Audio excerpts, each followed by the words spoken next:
Assalamualaikum warahmatullahi wabarakatuh. Alhamdulillah kita bisa bertemu kembali pada kesempatan yang kali ini untuk melanjutkan pembicaraan kita berkenaan dengan masih makan bergizi gratis, ya. Yang konteksnya kali ini ditujukan untuk ibu hamil, ibu menyusui dan balita. Kawan-kawan sekalian, kita tahu bahwa apa pemerintah, ya, kemarin tanggal 10 Januari, ya, itu telah melakukan semacam uji coba memberikan makanan bergizi gratis untuk ibu hamil, ya. Ini memang baru seminggu sekali, tidak seperti memberi makanan kepada anak-anak sekolah yang tiap hari, tapi akan direncanakan seperti juga memberi makan bergizi gratis untuk anak-anak sekolah, yaitu setiap hari. Nah, pada kesempatan ini, ya, kita ingin menyampaikan bahwa program makan bergizi gratis bergizi, ya, untuk ibu hamil, ibu menyusui dan balita itu sebenarnya tidak bisa dikatakan kurang prioritas dibandingkan memberi makan untuk yang bergizi untuk anak-anak sekolah, ya. Karena untuk mencetak generasi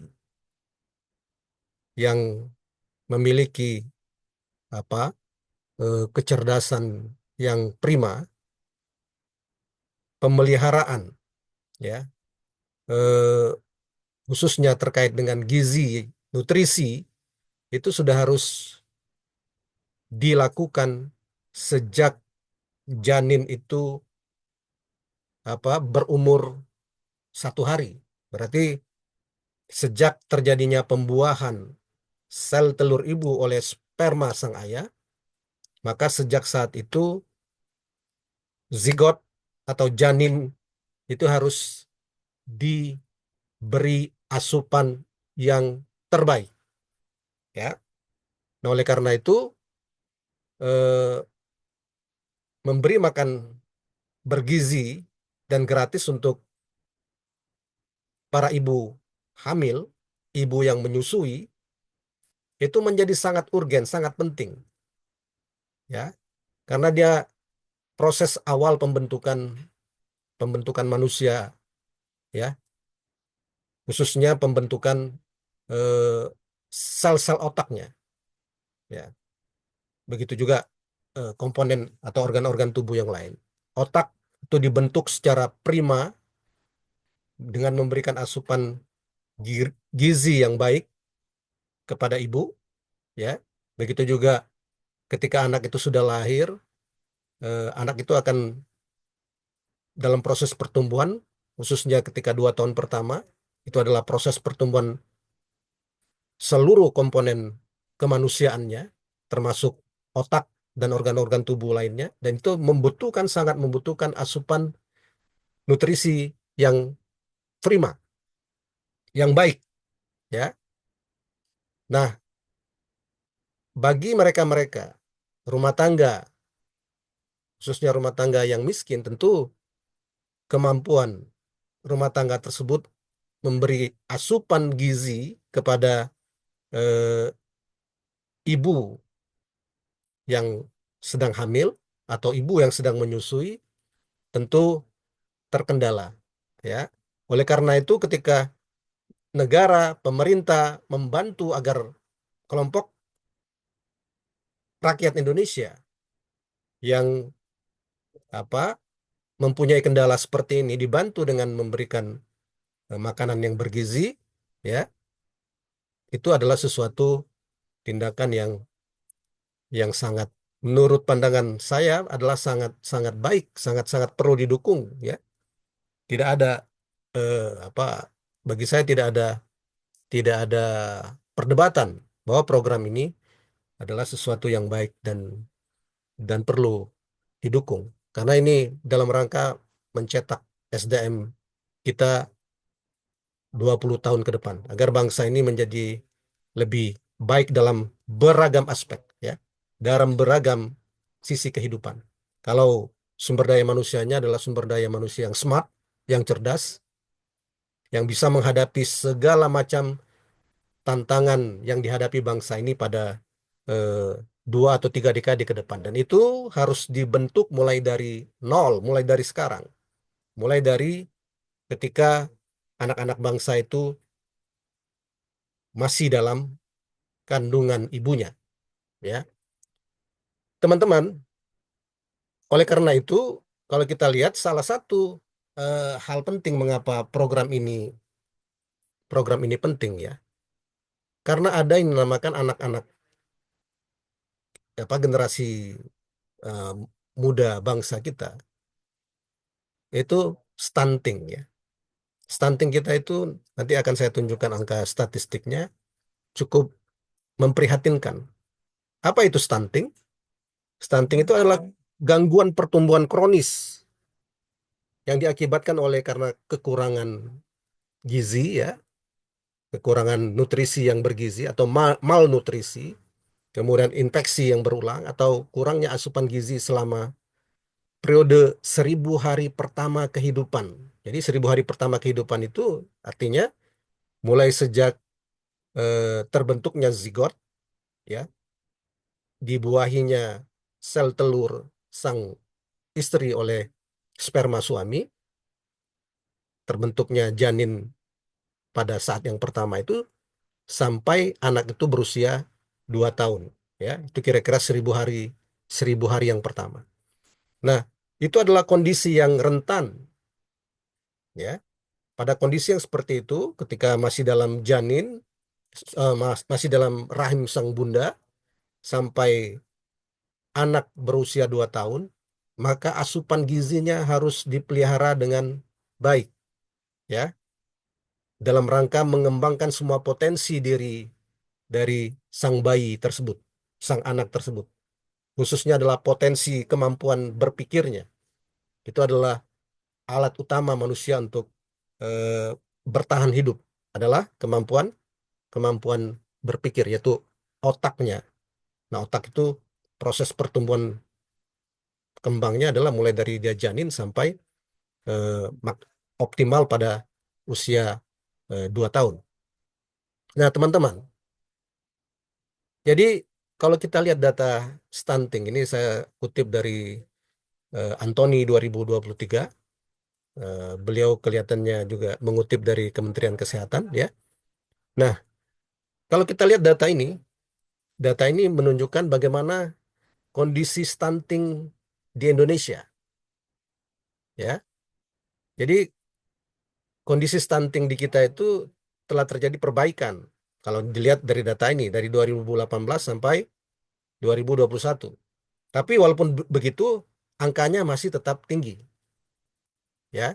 Kita lihat bayi yang stunting baru lahir itu di tahun 2021 masih 19,4%. Bayi yang usia 0 sampai 5 bulan stunting 2021 jumlahnya 11,6%. Bayi yang usia 6 sampai 11 bulan terkena stunting jumlahnya 13,8%. Bayi yang usia 12 sampai 23 bulan terkena stunting jumlahnya adalah 27,2%. Bayi yang kena stunting usia 24 sampai 35 bulan tahun 2021 jumlahnya 29%. Bayi yang kena stunting 36 sampai 47 bulan pada tahun 2021 jumlahnya 26,6%, dan bayi yang usianya 48 sampai 59 bulan terkena stunting di tahun 2021 jumlahnya adalah 24,3%. Nah, secara keseluruhan total total bayi yang kena stunting mulai dari dia baru lahir sampai usia 59 bulan itu adalah totalnya itu 24,4%. Jadi dari seluruh populasi bayi yang ada di Indonesia, 24,4%-nya itu adalah eh, terkena stunting, ya. Dan ini terjadi karena proses, apa, perkembangan janin yang tidak yang tidak optimal ketika masih dalam kandungan atau masih dalam rahim sang bunda. Nah, inilah yang harus diperbaiki dengan memberi asupan bergizi yang baik pada seorang ibu yang hamil atau seorang ibu yang lagi menyusui. Karena stunting ini eh, kalau kita lihat data ini berlangsung karena penyebabnya adalah pada saat si janin masih dalam rahim ibunya dan juga ketika dia sudah lahir, ya, dia berpotensial kena stunting kalau dia tidak mendapatkan asupan yang bergizi, ya, dari ibunya. Memang bayi asupan utamanya pada usia 0 sampai 2 tahun adalah ASI bundanya. Tapi kalau sang bunda, ibu yang menyusui itu tidak mendapatkan asupan nutrisi yang baik, maka itu akan mempengaruhi eh, apa produksi ASINya untuk bayinya. Nah, oleh karena itu program pemberian makanan yang bergizi dan gratis bagi ibu hamil, ibu menyusui, termasuk bayinya, itu adalah sesuatu yang sangat niscaya kalau kita ingin ingin meningkatkan kualitas SDM bangsa ini 20 tahun ke depan, ya. Oleh karena itu, teman-teman, ya, program ini adalah program yang penting untuk mengurangi prevalensi balita stunted, ya. Apa itu? Itu adalah persentase anak balita yang usianya di bawah 5 tahun dalam populasi suatu populasi, ya, yang mengalami stunting. Nah, jadi kalau kita lihat data kita, teman-teman, ini saya kutip dari BKKBN Provinsi Bengkulu. Jadi kalau dan data ini adalah data Indonesia, ya, data Indonesia. Prevalensi balita yang terkena stunting di kita itu yang paling tinggi di atas 30% itu ada 30% ke atas itu ada di ya ada di sejumlah provinsi. 6 provinsi yaitu Nusa Tenggara Timur, Sulawesi Barat, Papua, Nusa Tenggara Barat, Aceh, ya, dan Aceh serta Papua Barat. Ini adalah jumlah stunting yang besar, yaitu 30-an% ke atas. Nah, artinya juga melalui data ini kita bisa bisa apa?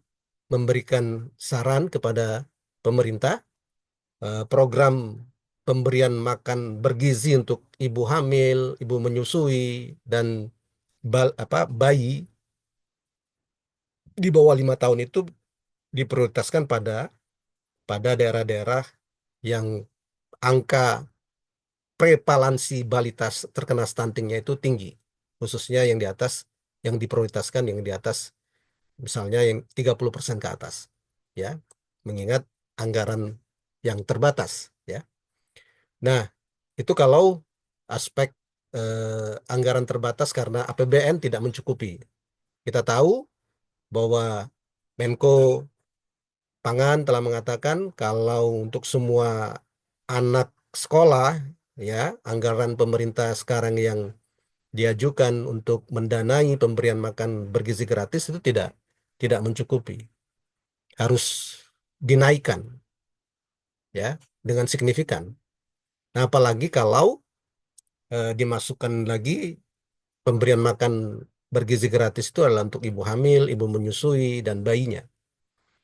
Nah, oleh karena itu, menimbang hal yang seperti itu, ya salah satu apa eh, saran yang bisa kita berikan, program apa pemberian makan bergizi gratis ini adalah diprioritaskan pada provinsi-provinsi di Indonesia yang memiliki angka prevalensi balita stuntingnya yang tinggi, atau lebih detail lagi yaitu di kabupaten kota yang memiliki angka eh, balita stuntingnya tinggi, yaitu ya katakanlah 30% ke atas sebagai prioritas pertama untuk program ini ketika anggaran anggaran itu terbatas. Ya, di samping itu pemerintah ya bisa apa melakukan apa motivasi, ya, mengakselerasi kepada semua stakeholder yang lain untuk terlibat ya. Jadi pemerintah tentu sebagai leadernya terlibat dengan anggaran yang besar melalui APBN, tapi juga kita tahu bahwa anggaran APBN itu tidak cukup.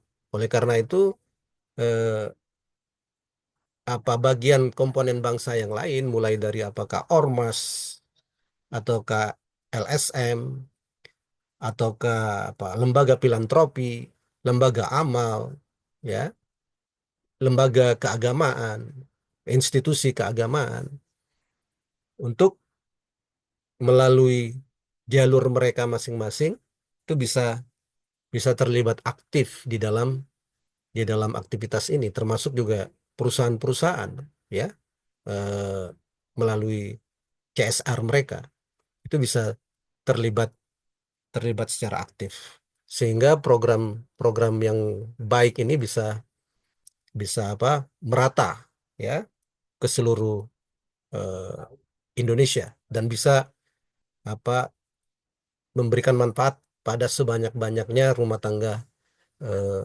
miskin di Indonesia. Jadi sekali lagi itu yang dapat saya sampaikan. Terima kasih atas perhatian teman-teman semua. Sampai bertemu lagi pada kesempatan yang lain ya. Assalamualaikum warahmatullahi wabarakatuh.